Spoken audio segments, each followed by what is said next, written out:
And that is, why can't we have hopefulness that seems too good to be true, especially if we have had hopelessness that seemed too bad to be true? And next I have a quote from a friend, Ingracia Figueroa, and I'll come back to her in a few minutes. We're entering a culture of care that's emerging from the shadows of capitalism. And one more quote from our own Marcy Estrada: we will get there. Let us be kind, non-judgmental, and patient with ourselves. Do something that makes your soul glow.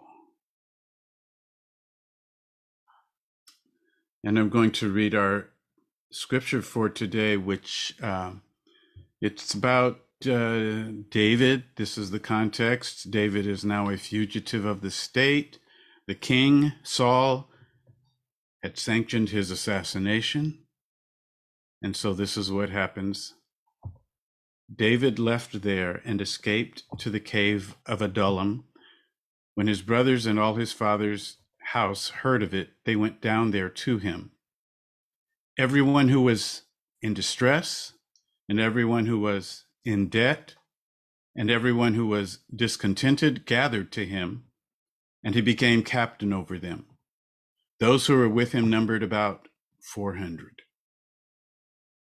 David went from there to Mizpah of Moab. He said to the king of Moab, "Please let my father and mother come to you until I know what God will do for me." He left them with the king of Moab, and they stayed with him all the time that David was in the stronghold.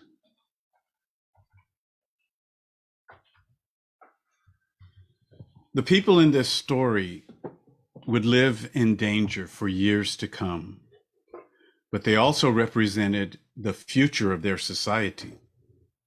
Fugitive David would in time become King David.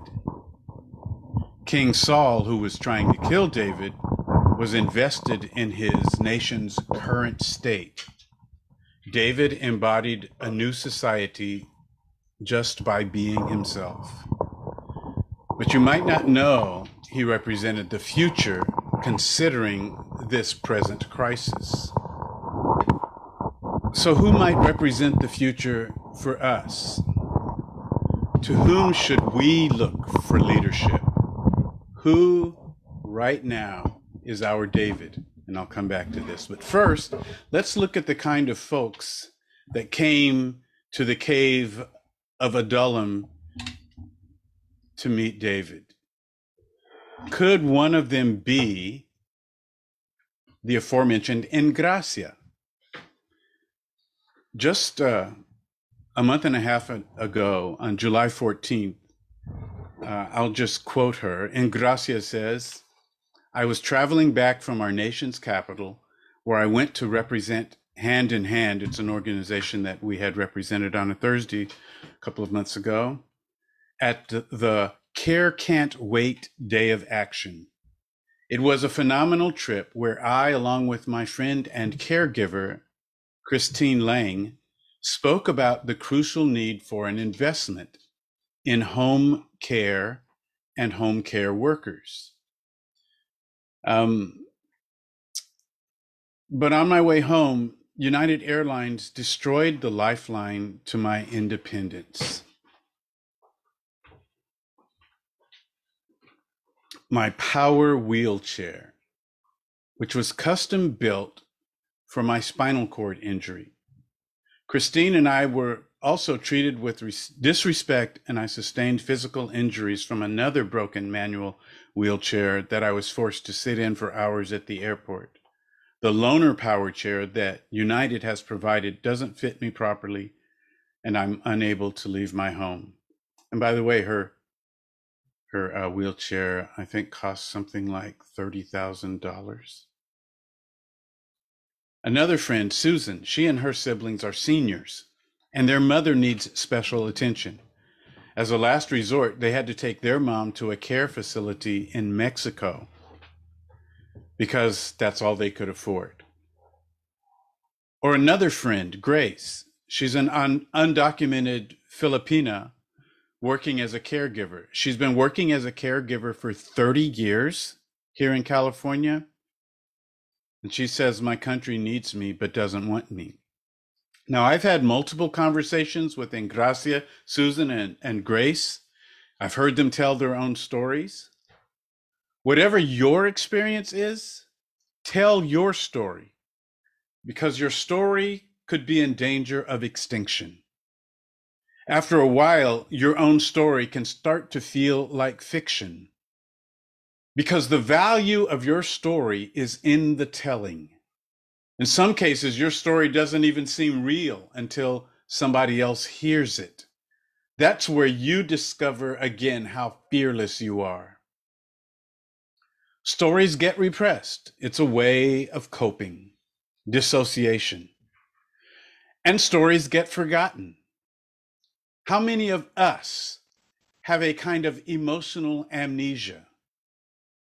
Physical amnesia, of course, is often the result of trauma, a result of injury. Sometimes, in time, the amnesiac recovers their memory when the effects of trauma subsides. Is this you?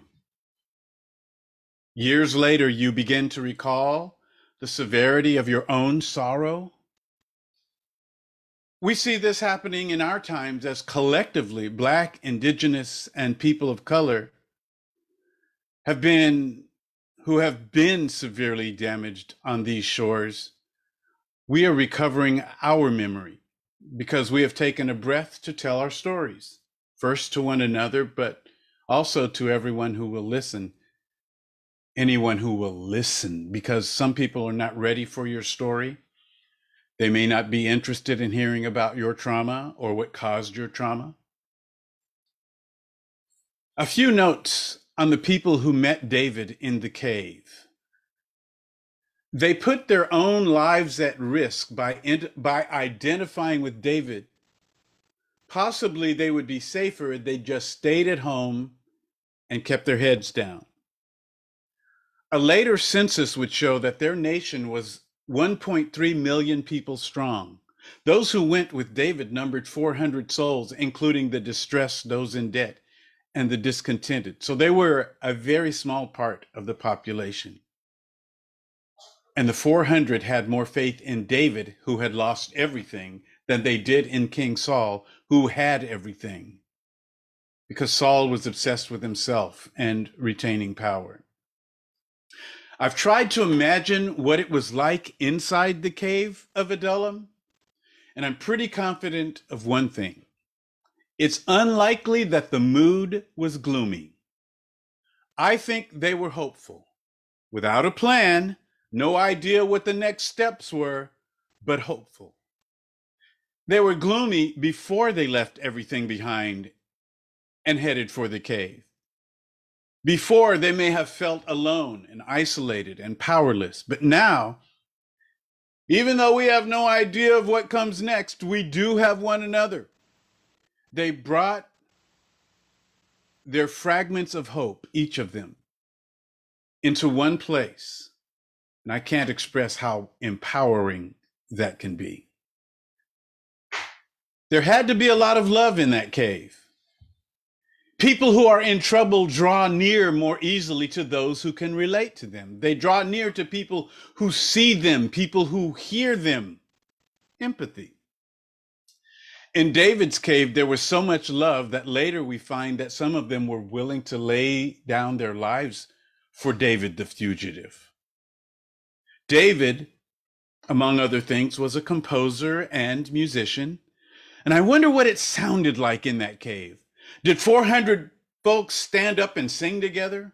What were the acoustics like there in the cave? Singing is powerfully effective in binding our souls together. David was also a dancer.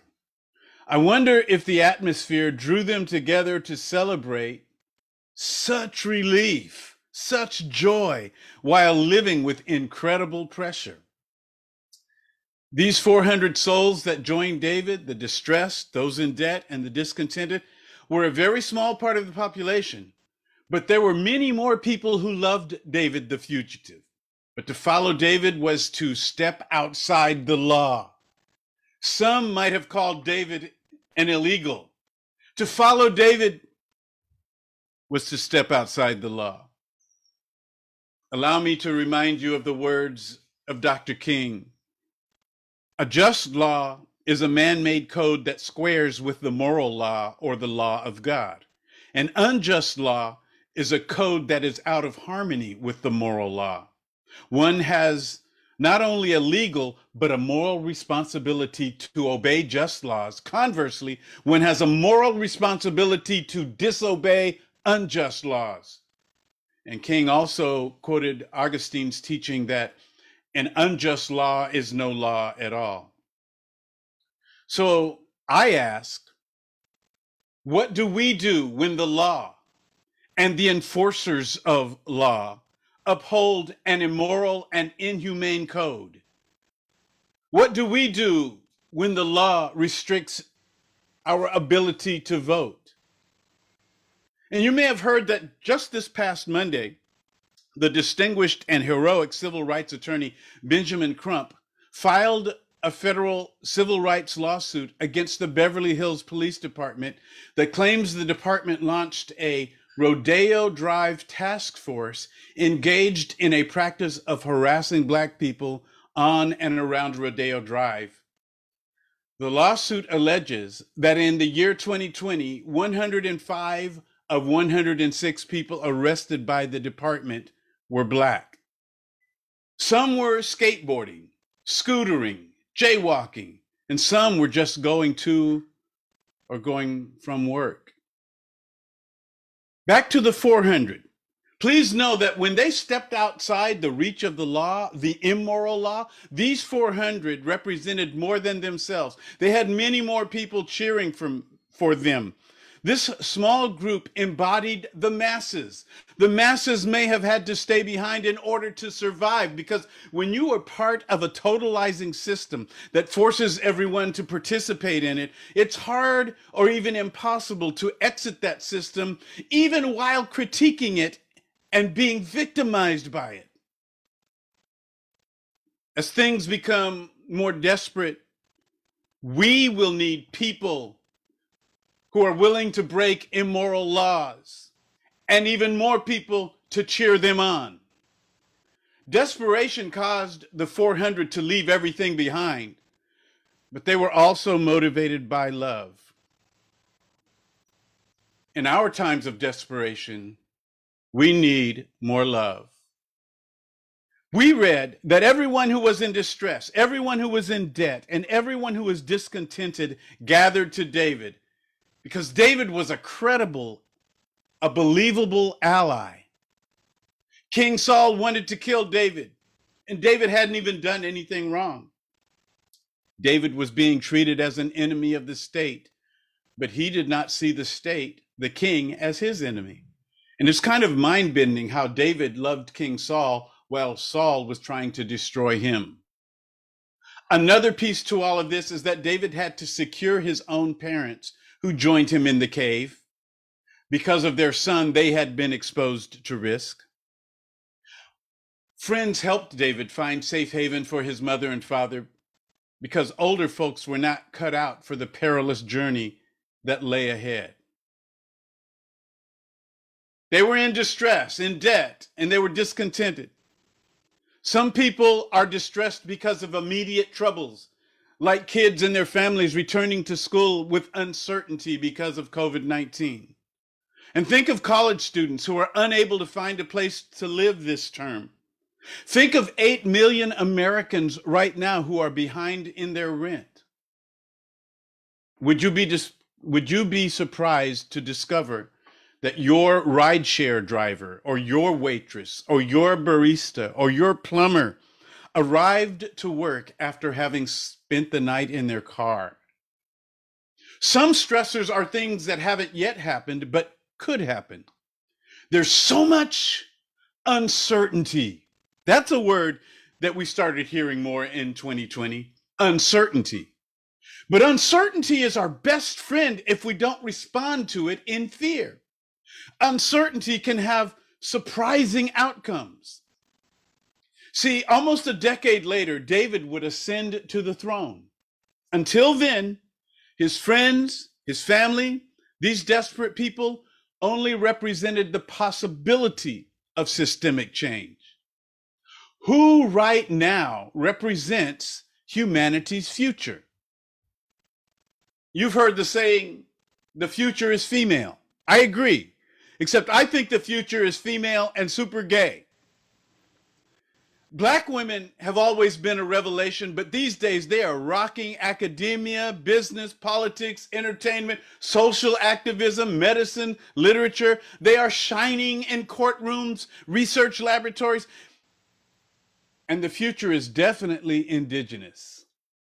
We are looking at our new leaders, and this includes leaders with disabilities. This past Thursday night, Jacob reminded us about Greta Thunberg's climate activism. Whoever you now think is being left behind and cast out, they are the ones to lead the way. James chapter 2 verse 5 says, listen to me, dear brothers and sisters. Hasn't God chosen the poor in this world to be rich in faith? Aren't they the ones who will inherit the kingdom he promised to those who love him? When we find David, the fugitive, in the cave of Adullam, in that moment he might look like a loser. But that is partly accurate because he had lost everything, but that's not where the story ends.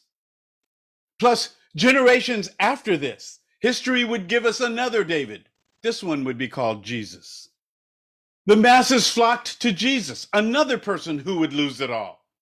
And look at us here right now. We are desperately flocking to Jesus, knowing that this is where we will find and share love. I heard the voice of Jesus say, come unto me and rest. Lay down thou weary one, lay down thy head upon my breast. Take my yoke upon you and learn of me, for my yoke is easy and my burden is light. My burden is light. There's another song, love lifted me, love lifted me. When nothing else could help, love lifted me. Love lifted me when nothing else could help. Love lifted me. I know that you want to be lifted when nothing else will help. The answer is love. Singing together in love, dancing together in love, living together in love. Souls in danger, look above. Jesus completely saves. He will lift you by his love out of the angry waves. He's the master of the sea, billows, his will obey. He, your savior, wants to be saved today. Love lifted me when nothing else could help. Love lifted me. Love is going to save us. May love flow from the finest vintage. Come and drink this intoxicating love. Love that inebriates us when we are in distress, in debt, and discontented. In this moment, we are discontented because we know our societies can do better, as Cheryl was praying earlier. We know that we can have more. We are better than this. When we were all younger, there was this thing called parties. Anybody remember parties?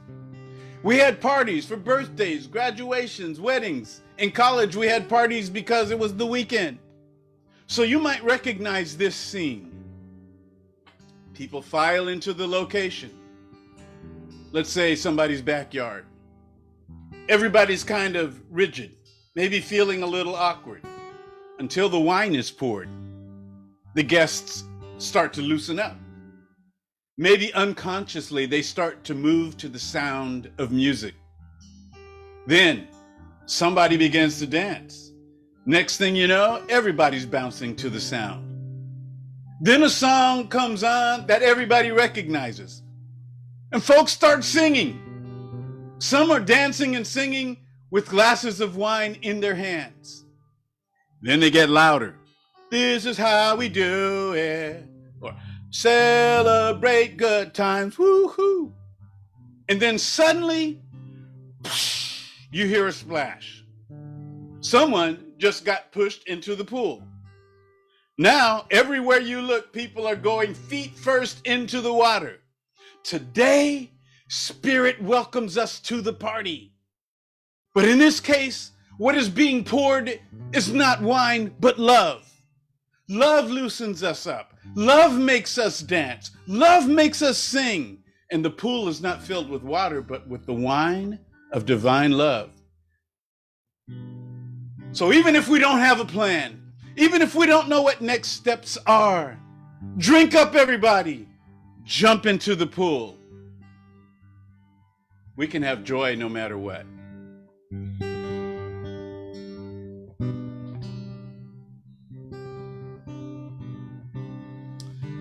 So I'm gonna let you chat and pray for just a moment in the breakout rooms, and we'll come back momentarily.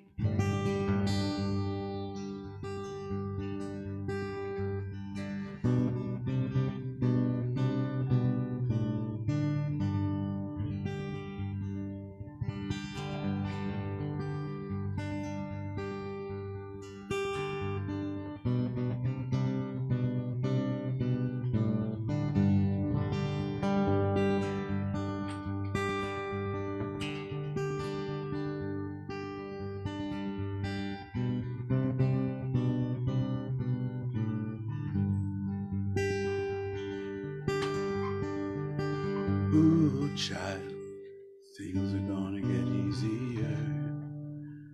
Ooh, child, things will get brighter. Ooh, child, things are gonna get easier. Ooh, child, things will get brighter. Ooh, child, things are gonna get easier. Ooh, child, things will get brighter. Ooh, child, things are gonna get easier. Ooh, child, things will get brighter. Someday we'll walk in the light of a beautiful sun. Someday the world is much brighter.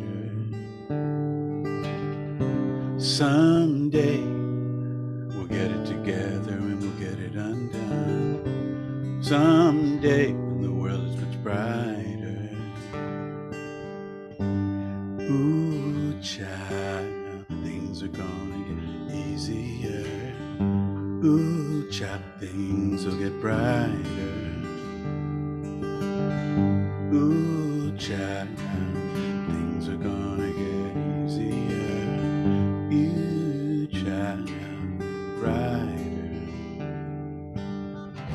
Someday we'll walk in the rays of a beautiful sun.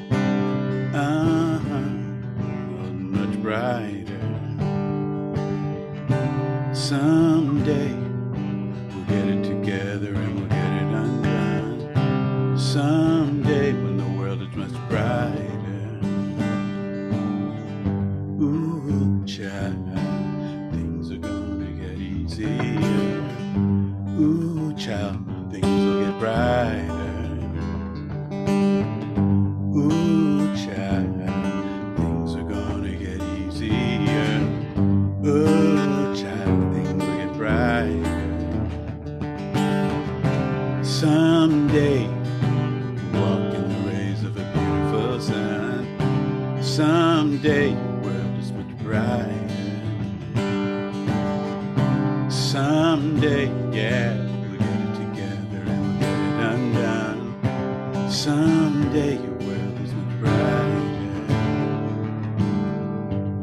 Ooh, child, things are gonna get easier. Ooh, child, let's get brighter. Ooh, child, things are gonna get easier. Ooh, child, things will get brighter. Someday, you walk in the rays of a beautiful sun. Someday, when the world is much brighter. Someday, we'll get it together and we'll get it undone. Someday, when the world is much brighter. Yeah.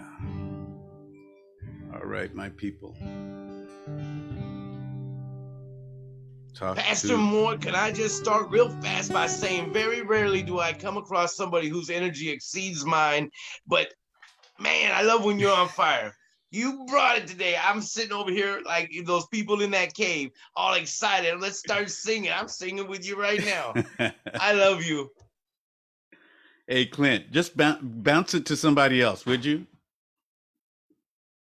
I'm knowing right now that Sally's got something to say. I could just see it. She was bouncing too.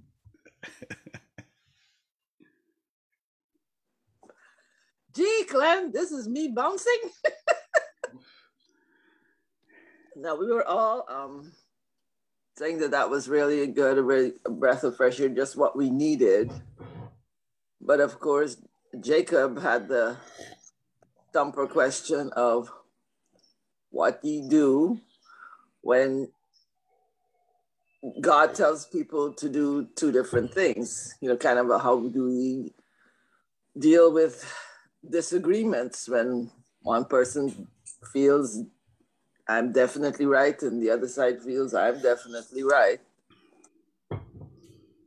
Somebody's got to be genuinely wrong. So all right, Sally, yeah, bounce it to somebody. Oh, go ahead, Jacob. Yeah, I'm thinking about the Supreme Court ruling about Texas and the abortion law, and I'm definitely going to hit the streets in protest about that.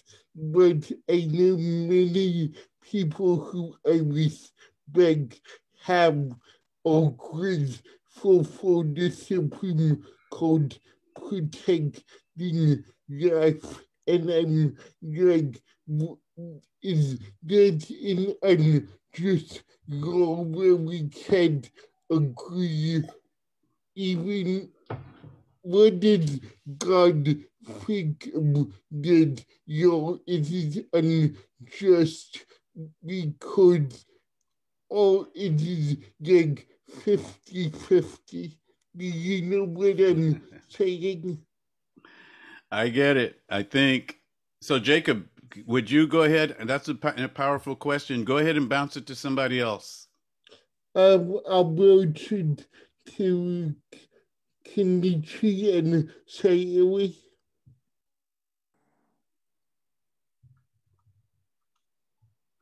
Whoa, Jacob, sorry, I went to the restroom and I just got back. So I'm sorry, Jacob. Otherwise. Well, go ahead and just, what's on your heart, Kenichi? Oh, what's on my heart? Yeah, or what did you have in your breakout? Oh, all I shared was, the